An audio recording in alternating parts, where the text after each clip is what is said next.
अस्सलामुअलैकुम स्टूडेंट, मैं वकार अली। आज हम क्वेश्चन नंबर 4 को डिस्कस करेंगे एक्सरसाइज 1.2 के। आई होप आप लोगों ने क्वेश्चन नंबर 1, 2, 3 और बेसिक लेक्चर को देख लिया होगा। तो आए हम बिना टाइम ज़ाया किए क्वेश्चन नंबर 1 को सॉल्व करते हैं।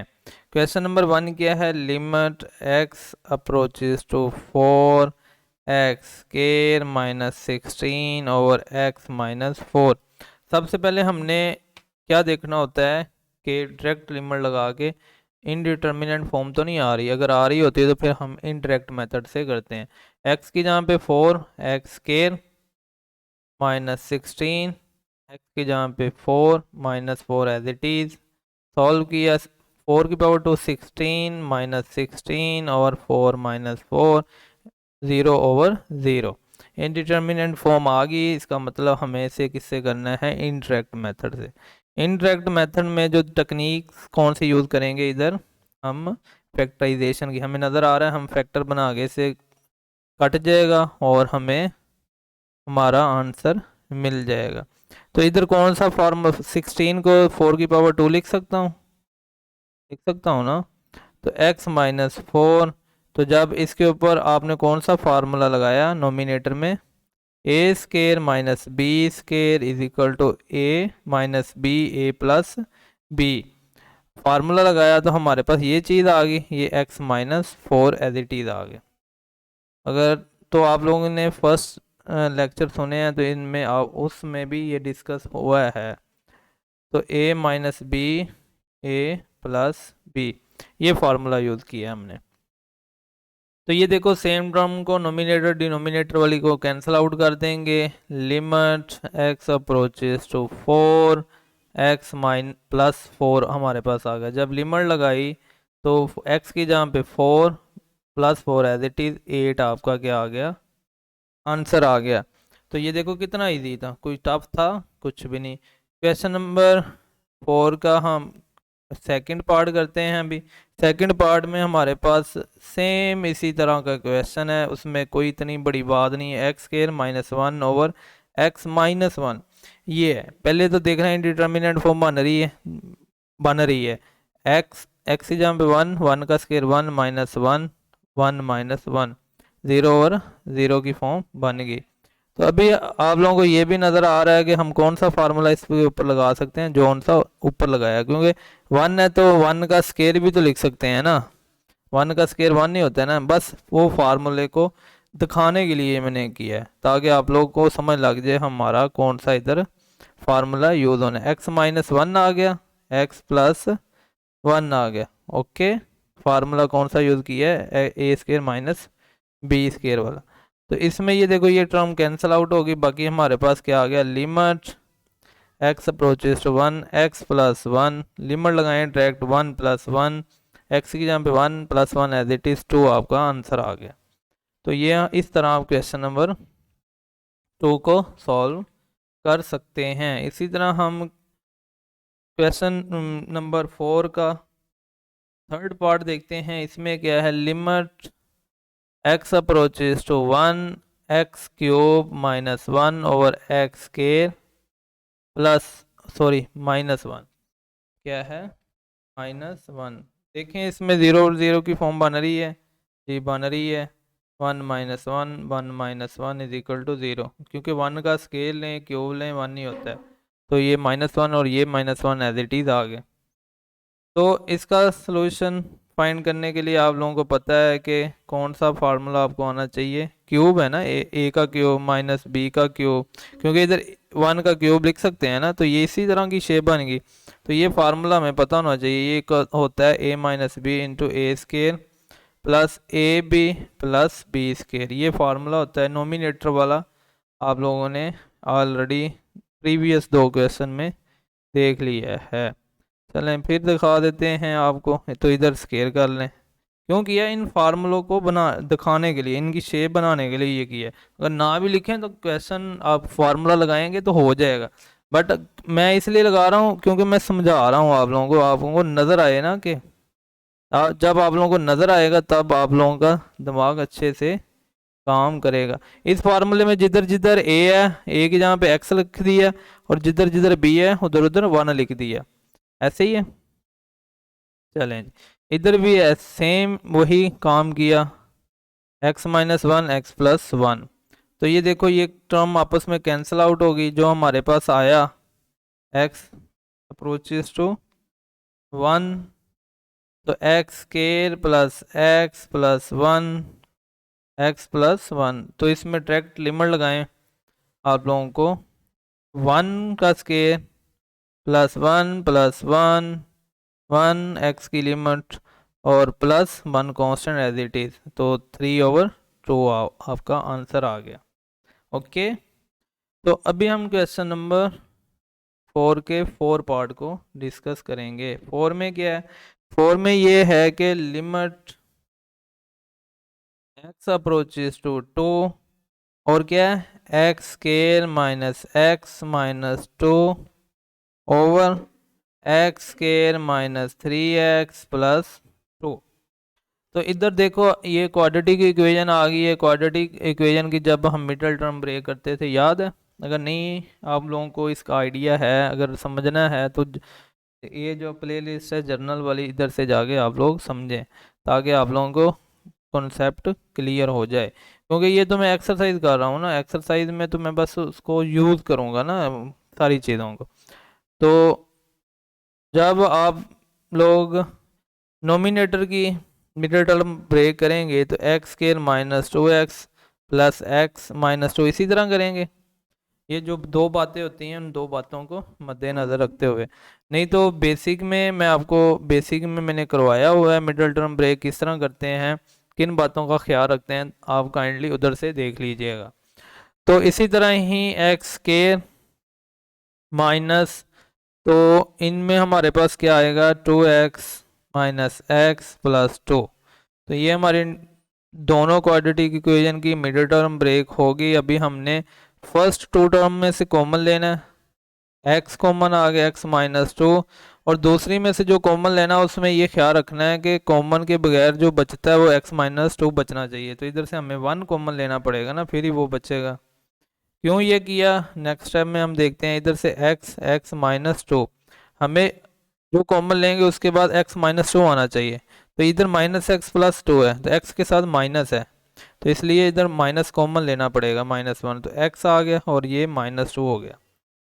तो ये इसलिए किया, अभी हम नेक्स्ट भी इसको क्या कर सके, कॉमन ले सकें। अगर उन बातों का ख्याल ना रखते तो हम कॉमन नहीं ले सकते थे ना। तो ये x प्लस 1 आ गया, x-2 कॉमन आ गया, x पहले ये वाला एज इट इज़ आ गया, और ये +1 ये एज इट इज़ आ गया। ओके, इसी तरह x-2 कॉमन लें और x एज इट इज़ और -1 ये आ गया। तो ये टर्म ये इस टर्म से कैंसिल आउट होगी, तो हमारे पास x approaches to 2x plus 1 over x-1 आ गया। तो आप लोग जब इसके ऊपर लिमिट अप्लाई करेंगे, x की जहाँ पे 2 आ जाएगा, कांस्टेंट एज इट इज़ आ जाएंगे। इसको सिंप्लीफाई करें, 3/1 आ गया, तो आपके पास 3 आ गया इस प्रॉब्लम का आंसर।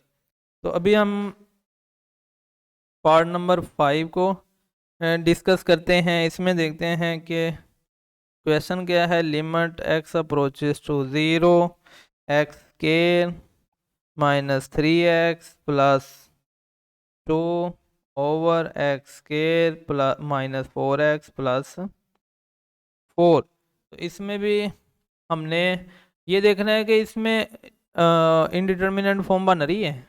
प्रीवियस में हमने देखा, प्रीवियस में मैंने नहीं देखा था ना, उसे देखना चाहिए था हमें। चलो देख लेते हैं।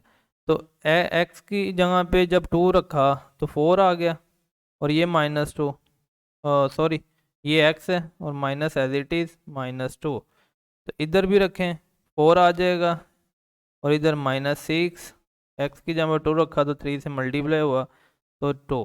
तो ये देखो 2 -2 और 4 और 2 6 और -6, 0/0 की फॉर्म आ गई ना, इसलिए हमने इसके ऊपर फैक्टराइजेशन मेथड लगाया।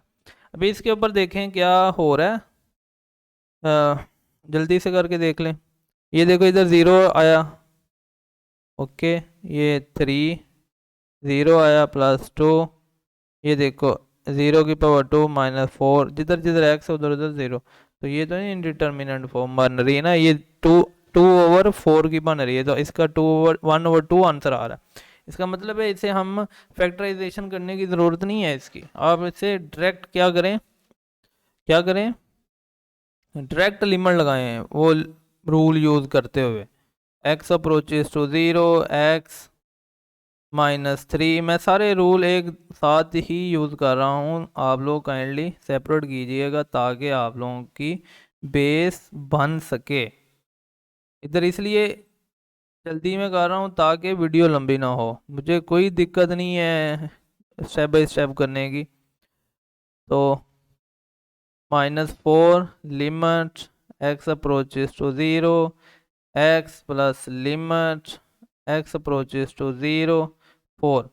ये देखो कांस्टेंट की लिमिट क्या होती है, एज वही फर्स्ट फार्मूला पहले तो इधर लिखे ना, x अप्रोचेस टू 0, तो ये 0 का स्केयर 0 आ गया, चलें माइनस इधर भी 0 आ गया, और कांस्टेंट की लिमिट एज इट इज़ आ गई, ये भी 0 आ गया, स्केयर 0 का 0 ही होता है, 4 टाइम्स 0 आ गया, +4 आ गया। जब इनको सिंप्लीफाई किया 2/4 आ गया, मज़ीद सिंप्लीफाई किया 1/2 आ गया, तो ये हमारे पास क्या आ गया, आंसर आ गया।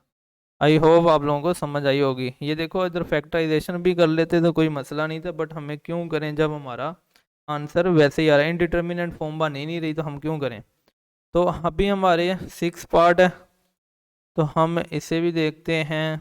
x approaches to 3, x square -5x + 6 over x -3। देखें डायरेक्ट लिमिट लगा के 0/0 की फॉर्म बन रही है, तो जब इधर लगेगा तो 9 आ जाएगा, -5 के साथ मल्टीप्लाई होगा 3, तो हमारे पास क्या आ जाएगा 15, और +6 एज इट इज़, ये 3 -3, तो ये हमारे पास 0/0 की फॉर्म आ गई ना, क्योंकि 9 और 6 प्लस का है तो 15, 15 -15 0। तो इसका मतलब है कि इधर हम डायरेक्ट नहीं कर लगा सकते, इधर हमें क्या करना पड़ेगा, फैक्टराइजेशन करनी ही होगी। अगर नहीं होगी तो फिर हम कौन सा मेथड यूज़ करेंगे, सब्स्टिट्यूशन वाला। x अप्रोचेस टू 3, तो इसकी जब मिडल टर्म ब्रेक की तो मैं किस तरह कर सकता हूँ, 6x, चलें जी, तो क्या ये मिडल टर्म ब्रेक हुई है, नहीं हुई, इस तरह नहीं सही हो। तो हम ये करते हैं 3x प्लस -2x + 6, ये मिडल टर्म अभी ब्रेक सही हो गई है। ये सारे रूल आपको बेसिक में मिल जाएंगे, उधर मैं समझा दूंगा आप लोगों को कि मिडल टर्म ब्रेक किस तरह करते हैं, किन बातों का ख्याल रखते हैं। तो अभी आप लोगों ने वही काम करना है, कॉमन लेना है फर्स्ट 2 टर्म में से जो आया, फिर आप लोगों ने ख्याल रखना है कि -x -3 बनाना है, तो इधर से -2 अगर कॉमन लेंगे x और -3 आ गया, सेम आ गया ना, तो x -3, तो आप लोगों को नज़र आना शुरू हो गया कि जब हम अभी 2 टर्म आ गई, इनमें से x -3 कॉमन आ गया, हमारे पास x -2 आ गया।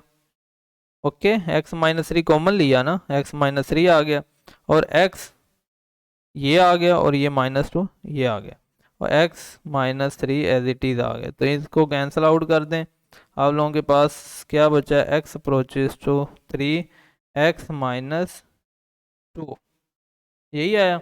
जब आप लोग इसके ऊपर लिमिट लगाएंगे तो x की जगह पे 3 और -2 एज इट इज़ सिंप्लीफाई किया 1 आ गया। ओके, चलें जी, अभी हम क्वेश्चन नंबर 4 का जो लास्ट पार्ट है इसे डिस्कस करते हैं। ये 7 है, और इसमें है limit x approaches to -3, x square -x -12 over x square +4x +3। तो फर्स्ट में तो देखना है ना इंडिटर्मिनेंट फॉर्म, -3 की पावर 2 क्या होती है 9, और ये माइनस और ये माइनस प्लस, और x की मसलन 3 आ गया, और ये -12 एज इट इज़ आ गया। तो -3 की पावर 2 कितना होता है 9, -3 को 4 से मल्टीप्लाई किया -12। आप लोग x की जहाँ पे पहले वैल्यू रख लें -3, फिर उसे सॉल्व कर लीजिएगा अगर आप लोगों को कोई परेशानी हो रही है। 9 3 12, 12 माइनस 12 0, 9 + 3 12, 12 माइनस 12 0। तो इनडिटर्मिनेंट फॉर्म आ गई। तो अभी इसको किससे सॉल्व करेंगे भला? फैक्टराइजेशन से। फैक्टराइजेशन अगर ना हुई तो फिर हम कौन सा सब्स्टिट्यूशन मेथड यूज़ करेंगे? तो ये आ गया इसकी जब एक्स के, तो हमने किस तरह कर सकते हैं इसकी? हाँ जी, तो ये हमारे पास 4x + 3x - 12, middle term break होगी। तो सिमिलरली इसी तरह ही इसको करना है, x² + 3x + x + 3। तो ये भी मिडिल टर्म ब्रेक होगी। तो ये किन बातों का ख्याल रखते हुए करते हैं, ये आप लोगों को बेसिक में मिलेगा, क्योंकि मैं अगर इधर समझाने लग पड़ा ना तो बहुत लंबा लेक्चर हो जाएगा।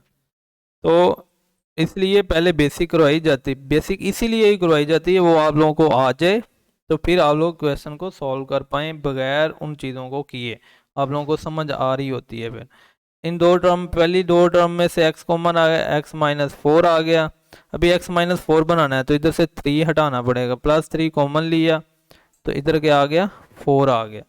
ठीक है, 3 कॉमन आ गया। और ये देखो, इसको जब अंदर मल्टीप्लाई करोगे 3x ये आ गया, और 3 को 4 से मल्टीप्लाई करोगे तो ये 12 आ गया, और माइनस एज इट इज़, इसका मतलब कोई भी ऐसा मसला नहीं है। तो इधर से x कॉमन लिए, x + 3, और ये x + 3 बनना चाहिए, ये एज इट इज़ है, इसका मतलब 1 ही आएगा कॉमन। तो अभी आप लोग क्या कर सकते हैं, जो नोमिनेटर और डिनोमिनेटर में सेम है उसे कॉमन ले लें, x - 4 है तो इधर से x आ गया और इधर से +3 आ गया। इसी तरह x + 3 कॉमन लिया, इधर से x को आ गया और इधर से +1 आ गया। तो ये टर्म कैंसल आउट होगी, आपके पास क्या बचा, x approaches to -3, x - 4 over x + 1, ये चीज़ आपके पास आ गई। अभी आप लोगों ने डायरेक्ट लिमिट लगा देनी है, x - 3 आ गया, -4 एज इट इज़, x की जगह -3 + 1 एज इट इज़। तो ये -7 और -2 आ गया, माइनस माइनस कैंसिल, 7/2 आपका आंसर आ गया। तो आई होप आप लोगों को इस एक्सरसाइज की समझ आई होगी। तो मैं उम्मीद करता हूँ कि आप लोगों ने चैनल को सब्सक्राइब कर लिया होगा। काइंडली वीडियो को लाइक कर दिया करें और अपने दोस्तों के साथ वीडियो को शेयर करें। थैंक यू, अल्लाह हाफिज़।